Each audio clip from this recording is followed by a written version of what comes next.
Hi, everybody, and welcome to Ross-Ade Stadium. Tim Newton, along with Pete, Quinn, and Kelly Kitchel, as the Boilermakers get ready to take on the Nebraska Cornhuskers. The only home game for Purdue in the month of October. It's been 3 weeks since we've had a game here. It'll be 3 weeks until we have another one. And I think, Pete, the crowd is going to be, the students are already filing in. So you know that the crowd's going to be ready to go tonight. The students have been outstanding the entire season. The students are more prepared than Pete Quinn, who forgot to put his microphone on just now. Now, see, that's what happens when you don't get enough information. We have to share a microphone. Okay. So we're passing it. All right. So I was perfectly right. But anyway, that's all right. You're allowed one mistake a broadcast. The students have been amazing all year. Yes, and I knew they were before we went on the road.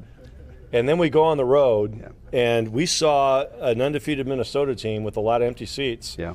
We saw a very good Maryland team with a lot of empty seats. And Purdue, every game isn't a sold out, but it's darn close. And today is an official sellout. Yes. So, and much of the credit goes to the students. They get here early. They stay till the end. And I think that has become one of the most powerful assets that Purdue football has is the student section. So kudos to the students. If you're a student, you're listening in from an old broken down football player, I can't tell you how much it means to us. And we got a lot of old broken down football players here today. There's over 150 former football players that are back for a reunion today, so it's going to be a good day. All right, you can hand it over to Kitch now, because I love the sharing is caring part of this program. We're all just one big happy family. Kitch, let's talk about this Boilermaker team that's gone on the road the last 2 weeks and won games and found different ways to do them. I don't think I can remember a season in Purdue history where in a 6-game span, 5 games have literally gone down to the last 5 minutes, and Purdue's had the lead in the last minute of every game played this season. It's been unbelievable, and yeah, they've had the lead, and you know, Aiden O'Connell's he's had 6 comeback, fourth quarter comebacks in his career. I think that ties him with Drew, right? Yes, it does. I see that in the notes. That ties him with Drew as the leader, and that's a big deal. I mean, that to me that tells you the kind of the mental toughness of a player. He's got the talent, but he's also got the mental toughness that he's unshakable, right? Things can happen, bad things can happen, but he's going to find a way to bring you back into it. And yeah, it's been crazy because we've had this lead. The defense, it's like they play so well all game, and then at the end, it's like, man, we can't give one up, and then just things happen, right? Towards the end of it. And but hopefully they can learn from their mistakes. In those games, especially it's much easier to learn from your mistakes when you win. Yes. And that's the big deal. And they had last 2, giving up some late touchdowns, but still finding a way to win. Man, that's awesome. By the way, if you're watching on Facebook, we thank you for that. If you weren't watching on Facebook, you wouldn't see that. So Purdue Athletics is the site that we're on, and you can let us know where you're watching from and if you have any questions or comments for us, including the nice sharing that Pete and Kitch are doing. They're behaving very well so far, so I'm very proud of them. Let's talk about Nebraska, Pete, because it's unusual. You don't see it a whole lot. You see it maybe more than you used to where a team fires a coach mid-season. Yeah. We're playing 2 games in a row now against Nebraska and Wisconsin with interim coaches. They simplified their defense, and Jeff Brom talked this week about the fact that you look at them on film and there are a lot less holes to attack now than there used to be. They've made it simpler, and I think there maybe is a renewed energy now in this Nebraska program. I have a theory about that. First of all, I agree with Coach Brom. The team that I am seeing is better post Scott Frost, and the competition hasn't been extremely high, but they're definitely a better team, and for that reason they did simplify it. But if you study Nebraska football, and you realize how many first-year players, transfers, that are major parts of this program on both sides of the ball, that makes sense, right? Because when Jeff Brom has one of the most complicated offenses and defenses in college football, and you need to be here for a couple of years before you get it, before you can, unless you're a Rondale Moore, and you're just so good you have to play. But most schools, you need to be here for a couple of years to understand the system. But Nebraska's got an inordinate amount of first-year players that played at other schools. Their top 3 offensive players were playing for another school last year. So you have to simplify it for it to make sense. But Nebraska always has talent. They always have great players. If you go through their list of starters, Well, this guy is the most highly recruited player in this state. This guy had offers from Notre Dame and Georgia and whatever. They always have the talented players, but they never seem to be able to pull it together. Last couple of weeks, they started to pull it together, and frankly, I'm excited about today's game to see the way it's going to go. Yeah. I feel very comfortable. I like Purdue's team better than Nebraska's, but they've got a lot of talent, and they're playing with a lot of confidence right now. Hello to Michelle from the T-Lot. Again, let us know where you're watching if you have any questions. And Pete talked about a couple of players, Kitch, that they're going to be big parts of the offense tonight for Nebraska. One, Casey Thompson, their quarterback, is a transfer from the University of Texas. Marcus Washington, one of his receiving targets, also came in from Texas. And Trey Palmer came in from LSU. The guy that has impressed me the most watching them on TV is a running back, Anthony Grant. He is a bowling ball and a hard guy to bring down. He is a hard guy to bring down. But what I like about what Purdue's doing right now is they're playing up front. I think last game they played 12 guys on the defensive line. And so Purdue they're rotating fresh bodies in, and it feels like Mark Hagan feels pretty comfortable. I mean, you see guys that are on, they're the 9th, 10th, 11th, 12th guys, and they're in at the end of the game, right? And when the game's on the line, he feels comfortable with putting all those guys in there. And so I think if you throw fresh bodies, and I think Purdue wins the battle of the line of scrimmage. I think that's going to be the battle to watch tonight, especially the Purdue defensive line versus the Nebraska offensive line. I think Purdue's going to win that battle. And you can be the best running back in the country, but if you don't have a line that's going to open up some holes, you're still going to get it's hard to get things going when there's nowhere to run. So, but you got to bring him down. He's not gonna go down with a hit. He's not going to go down probably with one guy just trying to ankle tack. You got to swarm to the ball and really try to bring him down because he is thick and he runs hard. Pete, one guy I was really impressed with last week on the defensive line for Purdue is Corday Sidnor. Came up with a couple of sacks. We had him on the Jeff Brom show earlier this week. He's got the size at 6'4", 265, and I don't think he as much sacked quarterbacks last week as he swallowed them. He's a big kid. He's very athletic, and he's shown some ability now to get to the quarterback. I think the actual word I used last week when he had a sack was he enveloped the quarterback. He's one of those special players, I think, and this is a time of the season. We're halfway through. We've played 6 games, and a lot of the Big Ten has played 7. We kind of know what the pecking order is now. Tonight's going to be a big night for Purdue because Kitch just hit it on the head. This game is going to be decided by the lines, and I like our chances. If you look at Nebraska, if you follow all the talk around them from their fans, the media, their Achilles heel is their offensive line. They feel like they have a very underperforming offensive line, which surprises me when you read their bios because they're highly, highly recruited kids. But apparently that's their weakness. If that's true, then we do have a significant advantage on both sides of the line, and lines win football games. So I think Purdue's got a really, really good chance to make a statement tonight, and I hope it's not another we've got the lead with 1 minute and we're sweating in the press box. Yeah. I love blowouts. Because I wasn't at the game, so I heard you last one. I don't know if you can take any more of those, Pete, man. Guys, I'm 64 years old, and my heart is not a young heart. These games are getting to me, but I think both of our lines, I truly believe, are better, which says a lot about Jeff Brom, says a lot about Purdue, because Nebraska's got, I think you mentioned it last week, 151 players on their roster. Yeah. They've got like 17 linebackers. They've got like 22 offensive linemen, and you look at that, thank God you can only play 11 at a time, but they have 151 players on their roster, and a lot of these kids are very highly recruited kids. And Jeff Brom, I think you mentioned it to me, has commented several times, they got a lot of talent. And they really do, because these kids aren't just transfers. These kids that are transferring were successful at their other schools. They just went to Nebraska, and now Nebraska has all this talent, and they're winning again. But I really believe the line today is about right. I feel pretty comfortable today.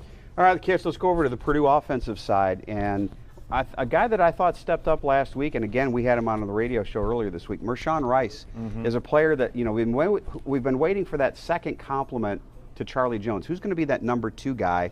Payne Durham certainly has stepped up here in the last few weeks, but if you can get Marshawn Rice going, he's a bigger guy, 6'2", 205. He can win one-on-one battles. Keep him on the field, keep him healthy. He can be a big factor here in the last half of the season. He's a monster factor because every team is keying on on Charlie Jones, and it's going to be more difficult for him to get open, especially as the season goes on. You get more film on him, and it's just a more difficult thing if you got one guy. And so for Marshawn to come on and to be a legitimate guy, go-to guy as well, that just opens it up for everybody else. And you see what happens when I think you see what happens in that last game against Maryland with. You're paying attention to Marshawn, you're paying attention to Charlie, and all of a sudden Payne Durham's wide open in the middle of the field. Right. So having that number 2 that you got to know where they're at is just it's an X factor for you. One of the fun things, Pete, every season is to see who comes out of nowhere to make an impact, and I think you'd have to put Devin Maccabee into that category, a guy that came as a walk-on from Boonville. We had heard good things about him in training camp in the spring and again here in the fall, but you never know until the lights go on. Well, he's a guy who has responded, and he's going to get his first collegiate start tonight against Nebraska. Yeah, and I think he's up for it. Our honorary captain today is Rob Nikovich, he was only at Purdue for 2 years, and he came here and had a stellar 2-year career. I think he's in the top 20 tackles for loss and the top 20 sacks. He had a career 1 year in the bucket game against Indiana. Well, he had 8 sacks and against Indiana. That's pretty impressive. But just a really cool guy. But him and I were talking about it, and he mentioned Maccabee. And he goes, I love it when these guys that come out of nowhere. And I said, you know what? Purdue is the king of walk-ons, because we have had some amazing players, and the first guy that pops into my head is Nick Hardwick. Yeah. Nick Hardwick was a great player, but if you look at today's game, we've got a walk-on quarterback that's starting, and not just starting, but playing at elite level. We got Maccabee, who's going to start, playing, in my opinion, at elite level. Purdue's got some kids that have contributed. I think Nebraska has an offensive lineman that's a 6-year that's starting that was a walk-on.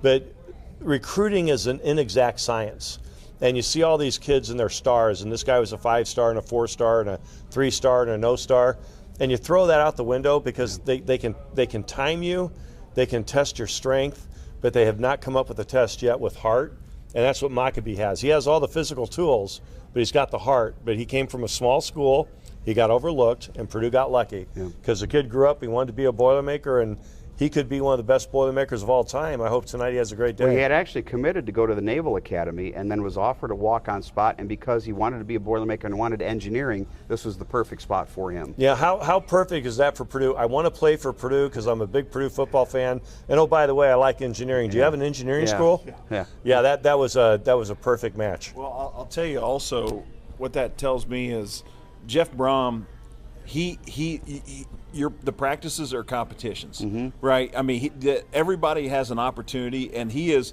looking for guys who want to compete. He doesn't. Once you get in here, the stars and all that stuff, they don't matter.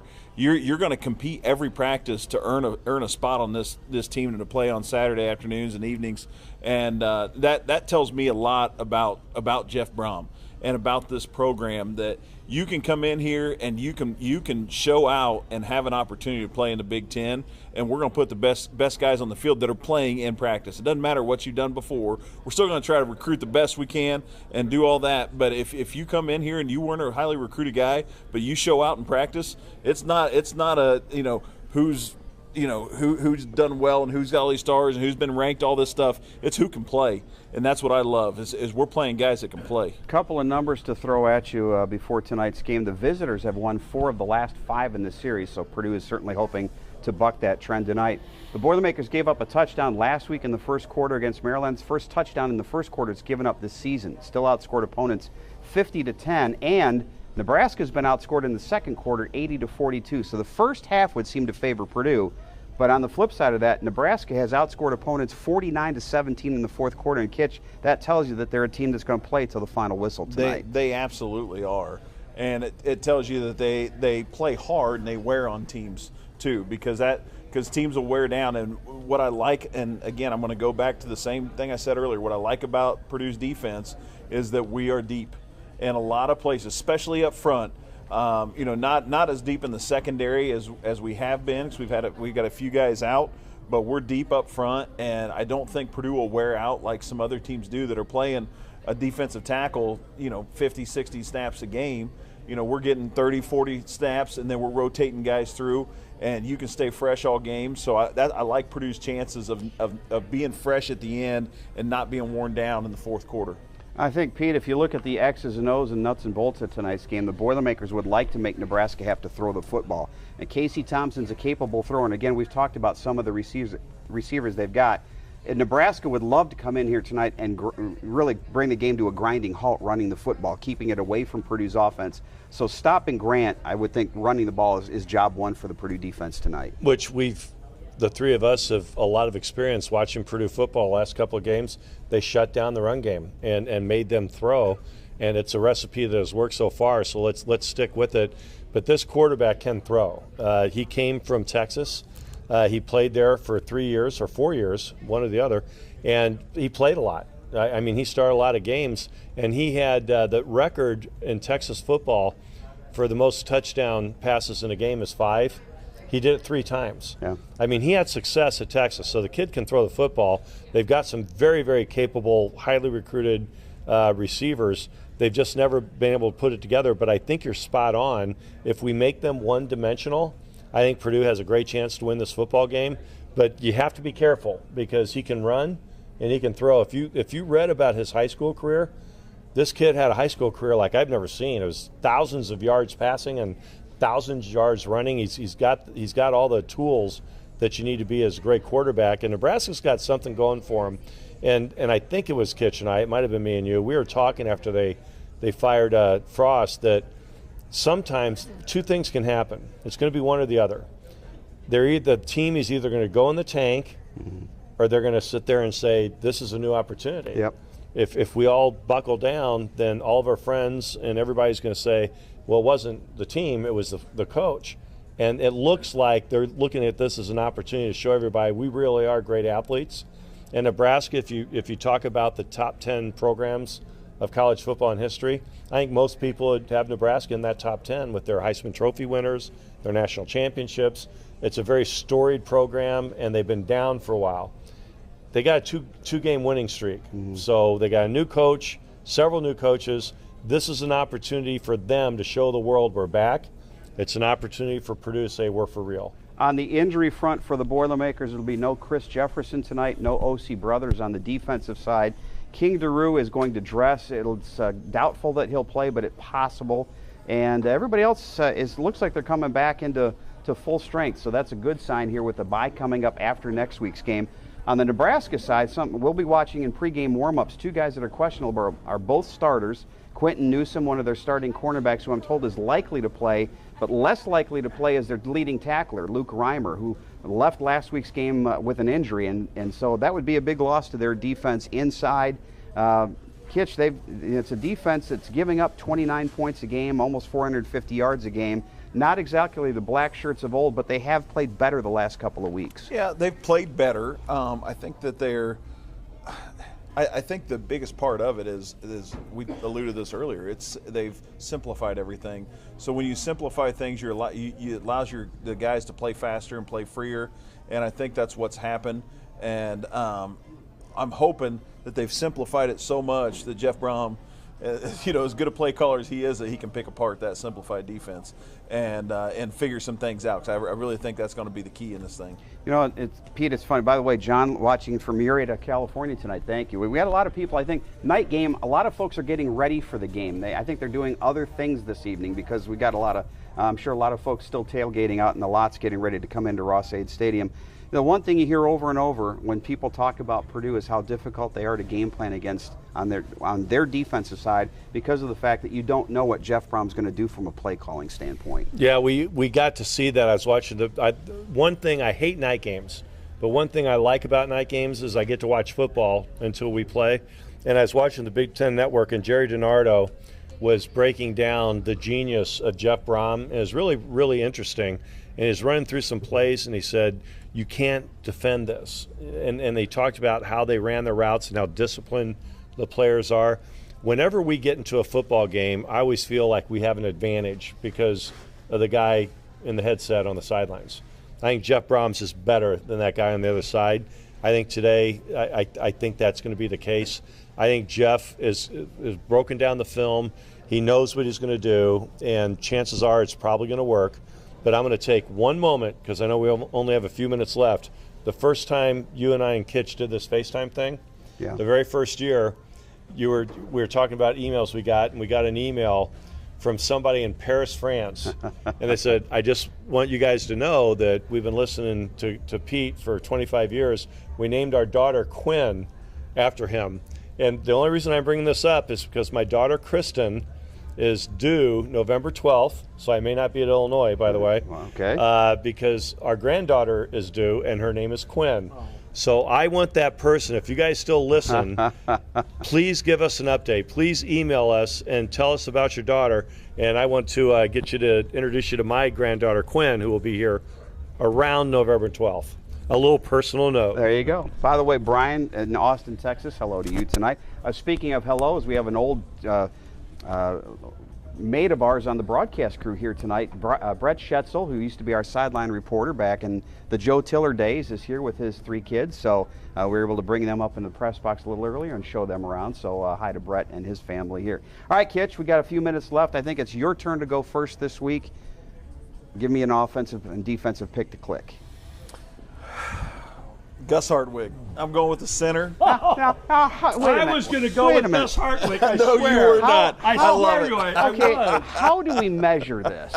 That's my question. And I'll tell you, we I'll love tell the you what. offensive line, but I'll how tell do you you what, it's measure putting it? guys on their backs, and that's how you All measure. right. And I want to see. I think Gus, he's battled through some injuries. I think he's starting to get a little healthier. I think he's going to play in the NFL one day, and I think he's a really, really good football player. And he's the anchor of this offensive line. He's a seniored guy. He's been around. He's been through the battles. He's the guy up front that I think Purdue is going to have to win the line of scrimmage on both sides of the ball. And so that's my offensive guy, is Gus Hardwig. And I'm so glad I took Pete's. I can't overexpress that. On the defensive side, since I've been out a few weeks, I'm going to go with Jalen Graham because I haven't been able to pick him. I'm excited. I think he is our best defensive player again, and I think Jalen can be a huge piece. I'd love to see him get a couple turnovers in this game. All right, Mr. Quinn. I know you're crushed, drop the mic now. but give it a shot. All right, those were my 2. So, and I mean that sincerely. When he said that, I just started laughing because nobody picks a center, right? Even though everybody that knows anything about football knows the center is the most important position. But I'm going to go with the obvious. I think Aiden O'Connell is back. I think he's healthy. We saw a big upswing from 2 weeks ago to last week, and I think he's an elite quarterback. I think he's a very, very special once-in-a-generation talent, and I think that we're going to see that tonight. And I'm going to go ahead and go with Jenkins. Kidron Jackson. I think he's a really, really fine football player, and I think he's starting to realize he's a really fine football player. All right, I'm going to say Marshawn Rice continues his role. He's going to have at least one big touchdown catch tonight. On the defensive side, I think Purdue gets at least 2 interceptions tonight, and at least one of those goes to Corey Trice. So those are my 2 picks. For Kitch, for Pete, I'm Tim Newton. We'll see you here 3 weeks from now when the Boilermakers take on the Iowa Hawkeyes. Our next broadcast coming up next week on the Purdue Radio Network, Saturday at 2:30 pregame show and then 3:30 kickoff, as the Boilermakers hopefully will break that long losing streak against the Wisconsin Badgers. But first things first, I know if you're in the parking lot, you're getting ready for a great kickoff. If you're watching us tonight and listening, thank you for tuning in, and we'll see you next time right here at Ross-Ade Stadium. Boiler up.